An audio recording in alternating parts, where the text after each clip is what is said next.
دیکھو جیسے جم جانے والا ویٹ لفٹنگ کرتا ہے نا تو بازوؤں میں طاقت بڑھتی ہے نا, کمزور بازو بھی کیا ہو جاتے ہیں, مضبوط ہو جاتے ہیں. تو جو قوت استعمال ہوتی ہے وہ کم ہونے کے بجائے کیا ہوتی ہے, بڑھتی ہے. تو ایسے ہی جب غصہ آیا کرے نا پی جایا کرو, اس سے غصہ پینے کی طاقت بڑھے گی. آج بعض ماہر نفسیات, سب نہیں, بعض ماہر نفسیات الٹی گنتیاں سکھا رہے ہیں لوگوں کو کہ غصے کو برداشت کرنے سے آدمی وہ ہو جاتا ہے تو کہیں نہ کہیں جا کے نکال دینا چاہیے. بعض, سب نہیں کرتے, جو سمجھدار ہیں وہ تو یہی کہتے ہیں کہ غصہ جاری کرنے سے وقتی فائدہ ہوتا ہے, حقیقت میں فائدے کے بجائے نقصان ہوتا ہے. لوگ کہتے ہیں نا غصہ آ رہا ہو تو پیو نہیں, اس سے ڈپریشن میں جاتا ہے آدمی, اس سے یوں ہو جاتا ہے, اس سے فلانی جگہ فرق بند ہونے کا خطرہ ہوتا ہے, یوں ہوتا ہے, وہ ہوتا ہے, لہذا نکال دو. تو ایسا نہیں ہے. غصہ آپ نکالتے رہیں گے تو وقتی فائدہ تو ہوگا آپ کو.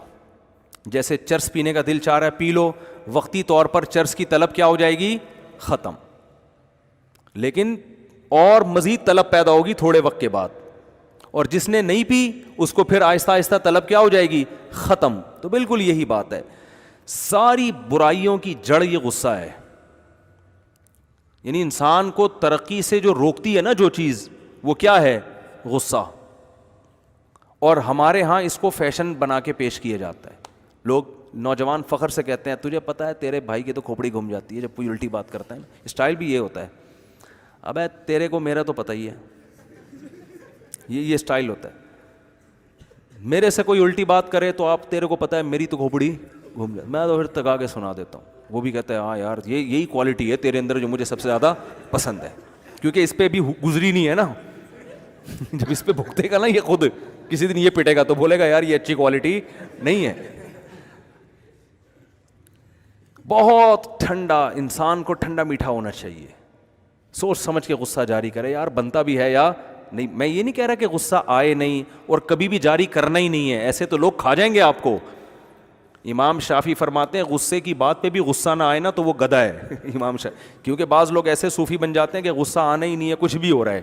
ایسا نہیں ہے, جب انسان گوشت کھائے گا انسان تو غصہ آئے گا, لیکن کتنا جاری کرنا ہے, کہاں کنٹرول کرنا ہے, یہ لگام آپ کے ہاتھ میں ہونی, اس گھوڑے کی لگام آپ کے ہاتھ میں ہونی چاہیے.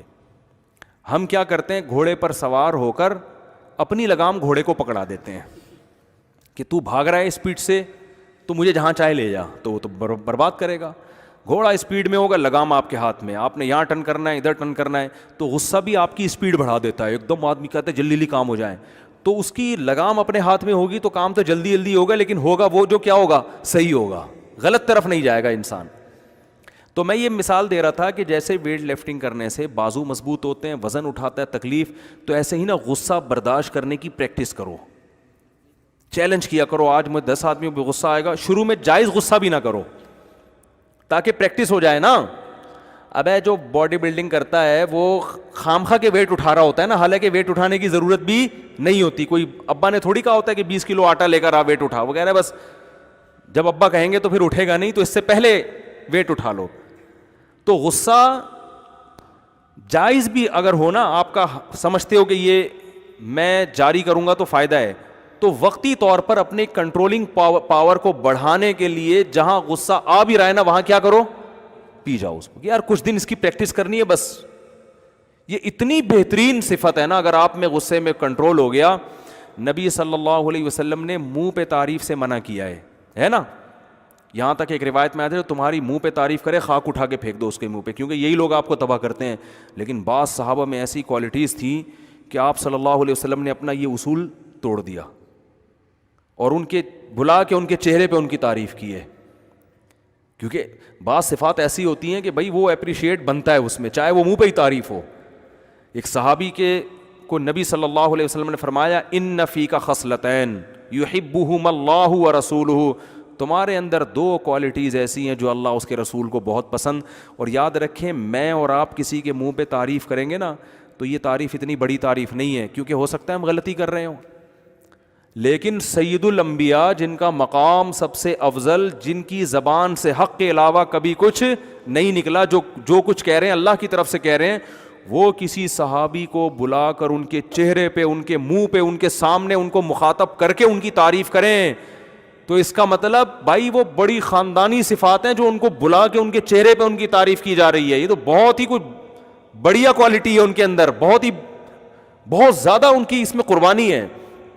تو وہ دو کوالٹی کیا ہیں کہ کیا وہ تہجد پڑھتے تھے؟ بھائی نبی نے فرمایا کہ تمہارے اندر دو صفات ایسی ہیں جو اللہ اس کے رسول کو بہت بولو پسند ہے. بہت پیاری صفات ہے تمہارے اندر دو. تو وہ دو صفات تہجد بھی ہو سکتی تھی, میدان جنگ میں بہادری کے جوہر بھی ہو سکتے تھے, کچھ بھی نہیں, یہ تو ویسے ہی پسند ہے, اس کے لیے الگ سے بندے کو بلا کے بتانے کی ضرورت نہیں ہے. فرمایا دو کوالٹی میں ایک الحلم, برداشت. کیا ہے؟ برداشت. فوراً جذباتی نہیں ہو جاتے. کسی نے کوئی بھی بات آ کے کہہ دی, کچھ بھی کہہ دی, ایک دم وہ تیش میں آ گئے, پسینہ ہوئے, رگیں پھول رہی ہیں. برداشت. دوسرا الاناہ, جلد بازی نہیں ہے فیصلے میں. جب بھی کوئی فیصلہ کرنا ہوتا ہے تو پلاننگ کر کے, سوچ سمجھ کے, اس کے پازیٹیو نیگیٹو تمام پہلوؤں پہ غور کر کے اس کے بعد فیصلہ کرتے ہو. تو یہ جب ہی ہوتا ہے, اناہ جب پیدا ہوتی ہے جب حلم ہو, برداشت ہو. برداشت نہیں ہوگی تو فیصلے کیسے ہو رہے ہوتے ہیں؟ بولتے کیوں نہیں. جیسے آج کل لڑکے کہیں لڑکی پہ نظر پڑ گئی نا خوبصورت, فیصلہ کہ اس سے شادی ہوگی, یہ ہو جاتا ہے. ایک شاعر نے مجھے بتایا, ایک شاعر میں ملا اس سے, ہمارا دوست تھا, تو شادی نہیں کر رہا تھا اور صحت بھی خراب ہوتی جا رہی. میں نے ویسے ہی بچپن کا دوست تھا, میں نے کہا یار اتنے بوڑھے ہو گئے. کہتے یار میں ایک دفعہ کھارا در پہ کھڑا ہوا تھا, ایک حسینہ پہ میری نظر پڑی, یہ صحیح واقعہ بتا رہا ہوں, اس پہ میں ایسا عاشق ہو گیا کہ اب مجھے وہیں شادی کروں گا, اس کے علاوہ کہیں نہیں کروں گا.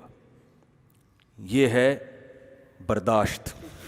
اٹ از کالڈ کیا ہے؟ برداشت اور پلاننگ کر کے فیصلہ.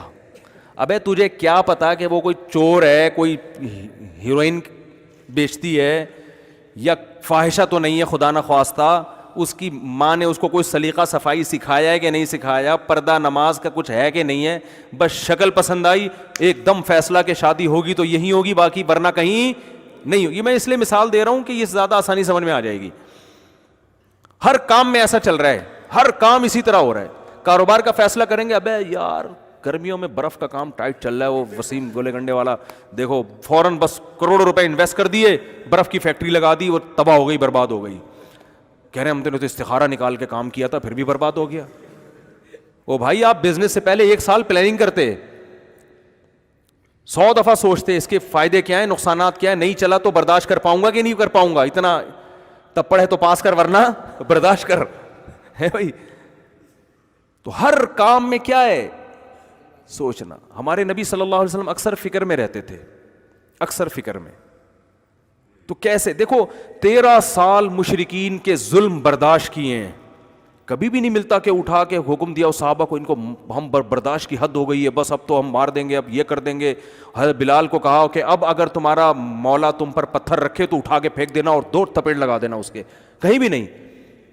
13 سال کتنی مخالفت, مگر کیا کرنا ہے بولو, برداشت. خباب ابن ارت رضی اللہ تعالی عنہ نبی صلی اللہ علیہ وسلم کے پاس آئے, کمر دکھائی کہ ان کا مالک ان کو انگاروں پہ لٹاتا تھا, جل گئی تھی کمر, کھڈے پڑ گئے تھے. یا رسول اللہ آپ ہمیں حکم دیں, کب تک ہم یہ برداشت کریں؟ آپ نے فرمایا کہ اس تم سے پہلی امتوں کو اس سے بھی زیادہ ستایا گیا ہے. دیکھو ہمارے پاس کوئی آتا, ہم لیڈر ہوتے, کمر دیکھتے ہم کہتے ہیں اب تو نہیں چھوڑوں گا میں, اب تو بہت ہو گئی بھائی, یہ تو کیا ہو گیا ہے. ہم اس کو غیرت سمجھتے ہیں نا کہ یار اب تو یہ غیرت کا مسئلہ ہے, یار میرے ساتھیوں کے ساتھ یہ ظلم ہو رہا ہے بھائی. اور ہم نے تو یہ تو ہماری قومیت بھی نہیں دیکھ رہے, ہم تو ان کی قوم کے لوگ ہیں, 40 سال ان میں رہے ہیں, تو قوم کا ہی کچھ خیال کر لیں. اب نہیں ہوگا, میں ہوتا تو میں تو یہی کر رہا ہوتا, آپ ہوتے آپ بھی یہی کر رہے ہوتے. اب تو بھائی یہ نہیں دیکھیں گے کہ بھائی اگر ہم نے انتقام لے لیا تو جو رہی صحیح طاقت ہے اس سے بھی جائیں گے, جو رہا سہا ہے اس سے بھی کیا ہو جائیں گے, پھر تو گئے کام سے. بھائی کمزور ہیں تبھی تو یہ ظلم کر رہا ہے نا وہ, تو طاقتور کے سامنے آپ طاقت دکھاؤ گے, تو اگر طاقت ہے تو دکھاؤ, نہیں ہے تو کیا کرو, آپ کے پاس صبر کے علاوہ کوئی آپشن نہیں ہے. نہیں آ رہی بات میرا خیال ہے, صبر کے علاوہ کوئی آپشن نہیں ہے. تھانے ایس ایچ او آ گیا, اس نے تھوڑا آپ سے بدتمیزی کی, تو صبر کے علاوہ کوئی آپشن ہے؟ یس سر جی سر کہہ کے نکل لو گے اور بالکل صحیح کرو گے. اور جو غیرت میں آتا ہے, ابے میں تو اپنی توہین, یا تو آپ کے ابا ڈی ایس پی ہوں پھر تو ٹھیک ہے, اگر آپ کے ابا عام پولیس والے ہیں, مقابلہ آپ کا ایس ایچ او سے ہو رہا ہے, ایس ایچ او نے کوئی بدتمیزی کی, آپ نے کہا میں تو غیرت, میں نے دیکھے ایسے لوگ غیرت میں آئے اور بدتمیزی کی, اس نے پکڑ کے جیل میں ڈال دیا, بعد میں جوتے پکڑ کے نا اس کی معافیا مانگ کے نکلے. یا تو پھر قیامت تک غیرت میں ہی اٹے رہو نا کہ میں جیل کی سلاخیں توڑ کے تو بھاگوں گا, کسی سے معافی کی اپیل نہیں کروں گا. تو تمیز ہے بھائی, وہ ایس ایچ او صاحب ہے, یس سر جی سر کر کے پتلی گلی سے نکل لو. بالکل وہ کام کیا کرو جو اس دبلے نے کیا تھا. ایک موٹے آدمی نے نا ایک بہت باریک سا انسان دیکھا, تو اس کو دھکا دے کے نیچے گرا دیا. اب یہ باریک آدمی جب نیچے گرا ہے, سب لوگ دیکھ رہے ہیں, اس نے کہا یار انتقام لیا تو دوبارہ دھکا دے گا, یہ تو مارے گا پکڑ کے, اور اگر انتقام نہیں لیا تو ذلت ہے, لوگ بولیں گے ابے اس نے تیرے کو دھکا بلا وجہ دھکا مار کے زمین پہ گرا دیا اور تو بڑے آرام سے منہ نیچے کر کے جا رہا ہے. تو باریک آدمی میں جسمانی نہیں ہوتی, کھوپڑی بہت چلتی ہے اس کی. تو اس دبلے آدمی نے سوچا کہ میں موٹے آدمی سے کہتا ہوں کہ تو نے یہ مذاق کیا ہے یا سنجیدگی سے, تو وہ کہہ دے گا میں نے مذاق کیا ہے, تو میں کہوں گا ہاں ہنس کے نکل جاؤں گا میں, چلو مذاق کیا ہے. یہ اس نے پلان بنایا. تو اس نے اس موٹے سے کہا کہ تو نے میرے ساتھ یہ مذاق کیا ہے یا سنجیدگی سے باقاعدہ ارادے کے ساتھ دھکا دیا ہے. اس نے کہا میں نے جان بوجھ کر آپ کو پریشان کرنے کے لیے جان بوجھ کر آپ کو دھکا دے کے زمین پہ گرایا. یہ بڑا ہوشیار. اس نے کہا اچھا ہو گیا, ورنہ میں ایسے مذاق برداشت نہیں کرتا. یہ کہا اور نکل گیا. یہ بولا اور فوراً وہاں سے بھاگ گیا کہ یار نکل, عزت بچا کے. کہہ رہا اچھا ہو گیا سنجیدگی سے دھکا دیا ہے, ورنہ ہم اس قسم کے مذاق برداشت نہیں کرتے. عزت بھی ہو گئی کہ وہ بڑا بہادر ہے بھائی, مذاق تو برداشت نہیں کرتا. یہ تو بالکل صحیح کیا اس نے بھائی, کچھ جب بگاڑ نہیں سکتے. تو آپ صلی اللہ علیہ وسلم کو اللہ نے وقت بہت تھوڑا دیا تھا, 23 سال. 23 سال میں اسلام کو دنیا پہ غالب کرنا تھا. تو اس میں آپ کی پلاننگ میں زیادہ وقت گزرا ہے کہ بھائی کیسے کام کرنا ہے. تو پلاننگ پلاننگ پلاننگ, اتنی برداشت اوجڑی رکھی جا رہی ہے لا کے, صرف بددعا دے رہے ہیں, ظاہری انتقام نہیں لے رہے. کیسا برداشت. پھر جب مدینہ گئے ہیں تو خالد ابن ولید نے کتنا نقصان پہنچایا غزوہ احد میں, لیکن جہاں موقع ملا کہ خالد ابن ولید کا دل تھوڑا نرم ہے تو فوراً خالد ابن ولید رضی اللہ عنہ کو پیغام پہنچایا کہ خالد ابن ولید جیسا سردار اور ذہین آدمی اب تک اسلام قبول نہیں کیا, یہ ہماری سمجھ میں نہیں آتا. خالد ابن ولید کا سینہ کیا ہو گیا, چوڑا ہو گیا. یار میرے لیے تو بڑی عزت ہے یہاں پہ. اگر جذبات میں کوئی ہوتا, کوئی لیڈر ہوتا جذبات میں, بھائی ان کو تو چھوڑنا ہی نہیں ہے کسی قیمت پہ. انہوں نے تو بدر میں نقصان پہنچایا, ہمیں مکہ چھڑوانے پر مجبور کیا, اور غزوہ احد میں میرے چچا قتل ہوئے ان کی وجہ سے, ان کی لڑائی کی وجہ سے, اور اتنے 70 لوگ. اب تو دیکھو, تو انتقام تو ہو جاتا, لیکن اسلام دنیا میں غالب نہیں ہوتا. آپ برداشت کر رہے ہیں کہ بھائی یہی آدمی جو اتنا سخت ہمیں نقصان پہنچا سکتا ہے, اگر یہ ہماری طرف آ جائے نا تو ان سب نقصانات کی تلافی ہو جائے گی. یہ ہمارے دشمنوں کو یہی نقصان پہنچائے گا, اسی تلوار سے ہمارے دشمنوں کو قتل کرے گا. یہ چیز آج دینداروں میں بھی کیا ہے, بولو, شارٹ.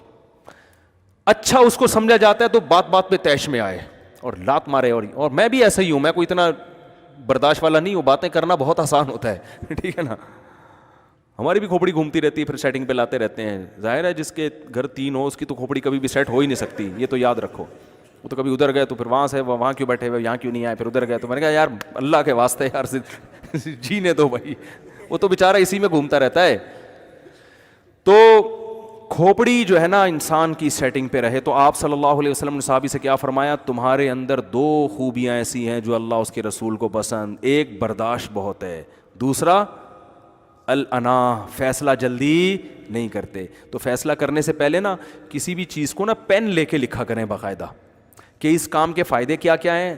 جو کوئی بزنس کر رہے ہیں یا کہیں شادی کرنا چاہتے ہیں یا کچھ بھی کرنا چاہتے ہیں تو لکھیں کہ فائدے کیا کیا ہیں, اور ادھر لکھیں نقصانات کیا کیا ہیں. پھر 2-3 دن تک اس کو چھوڑ دیں, اور چیزیں آتی رہیں گی ذہن میں, لکھ کے پھر پلس مائنس کریں. یہ نقصان افورڈ کر سکتا ہوں, یہ یقینی نقصان, یہ اس کا 50% اس پہ پرسنٹیج بھی ڈال دیا کریں تو تمیز سے.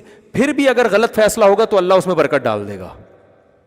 پھر بھی اگر غلط فیصلہ ہوگا تو اللہ کیا کرے گا, برکت ڈال دے گا.